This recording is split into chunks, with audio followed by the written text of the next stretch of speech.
हाय पिलामाने आज आमे तृतीय श्रेणी साहित्य बहिर साहाज्यर सुफल पाठटीर अभ्यास करिबा। आसंतु अभ्यास करिबा। एकर क विद्यासागर केउं सहर दे जाउथिले? उत्तर हेबो विद्यासागर वर्धमान सहर दे जाउथिले। एकर ख बालकटी विद्यासागर को हाथ जोड़ी कौन कहिला? उत्तर हेबो बालकटी विद्यासागर को हाथ जोड़ी कहिला, बाबू मोते पैसाटिए दियंतु, बड़ धर्म हेबो आपणकर, मु आउ मा आमे दुहे भोकरे अछु। प्रश्न नंबर ग बालक को विद्यासागर कौन पचारिले? उत्तर हेबो विद्यासागर बालकटी को पचारिले, जदि मु तोते 4 पैसा देबी तेबे तू कौन करिबू? विद्यासागर ताकू चाहि कहिले।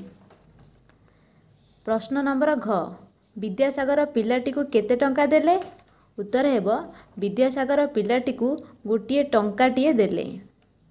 1 टंका इक्वल टू 100 पैसा ताकू देले। प्रश्न नंबर उ पिलाटी टंकाटिए नहीं कौन कला? उत्तर हेबो पिलाटी टंकाटिए नहीं किछि खाइबा जिनिस किणी खाइला, आउ 2 अणारे आंब किणी बिकिला। प्रश्न नंबर 2 क स्तंभर शब्द सह ख स्तंभर संपर्कित शब्द को आमे जोड़िबा। चिरा कन्ना, करुण चाहाणी, रोगिणा बालक, अकाल मरुड़ी। प्रश्न नंबर 3 देछि उत्साहरु जेपरि उत्साहित लेखा जाइछि सेहीपरि निम्न शब्द गुड़िक रूपर कौन हेबो गारटाणी आमे देखाइबा।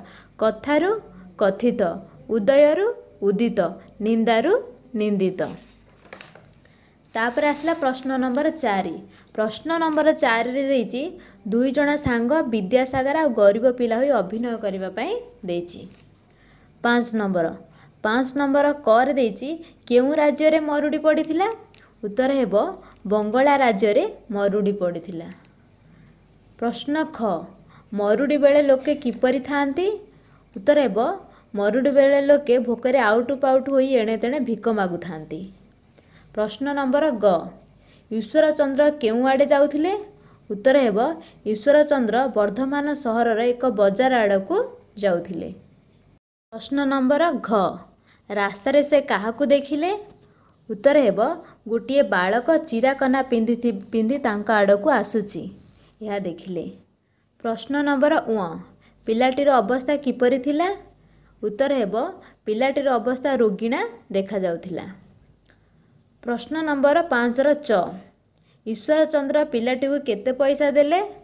उत्तर हेबो ईश्वर चंद्र पिलाटी को टंकाटिए देले अथवा 100 पैसा देले। प्रश्न नंबर 6 बालकटी टंकाटी को किपरि कामरे लगाइला? उत्तर हेबो पिलाटी 2 अणारे किछि खाइबा जिनिस किणी खाइला, आउ 2 अणारे आंब किणी बिक्री कला। प्रश्न नंबर 5 र ज से दिनर गरीब पिला को दुकानर मालिक रूपे देखी विद्यासागर मन कहीं आनंद भरीगला? उत्तर हेबो कारण पिलाटी रोजगारक्षम होइथिबार देखी विद्यासागर मन आनंद रे भरीगला। तापर आसला प्रश्न नंबर 6। प्रश्न नंबर 6 रे देछि आस भाबिबा एवं ठीक उत्तर बाछि कहिबा। प्रश्न नंबर 6 र कर देछि विद्यासागर पिलाटी को पैसाटिए बदले टंकाटिए देले काहेकि? सेटा ऑप्शन देछि। ऑप्शन देछि एकरे निजर दानी पणिया देखाइबा पई, 2 रे देछि पिलाटीर मागिबा अभ्यास बढ़ाइबा पई, 3 रे देछि पिलाटी को रोजगारक्षम कराइबा पई। हेले यार उत्तर हेबो पिलाटी को रोजगारक्षम कराइबा पई पैसाटिए बदले ताकू टंकाटिए देले। तापर आसला ख नंबर देछि दोकानी युवक उपरे विद्यासागर खुशी ले काहेकि? ऑप्शन देछि 1 युवकटीर नम्रता देखी, ऑप्शन 2 देछि युवकटीर फल दुकान देखी, ऑप्शन 3 देछि युवकटी को रोजगारक्षम होइतिबा देखी। यार उत्तर हेबो युवकटी को रोजगारक्षम होइतिबा देखी से विद्यासागर खुशी हेले। तापर आसला 7 नंबर देछि मरुड़ी समय घटना 5 धाड़ी रे लेखिबा। उत्तर मरुड़ी समय लोक माने खाइबा को न पाई भोकरे आउट पाउट हेउथांती। 2 मरुड़ी समय भूमि फाटी आ करि थाए।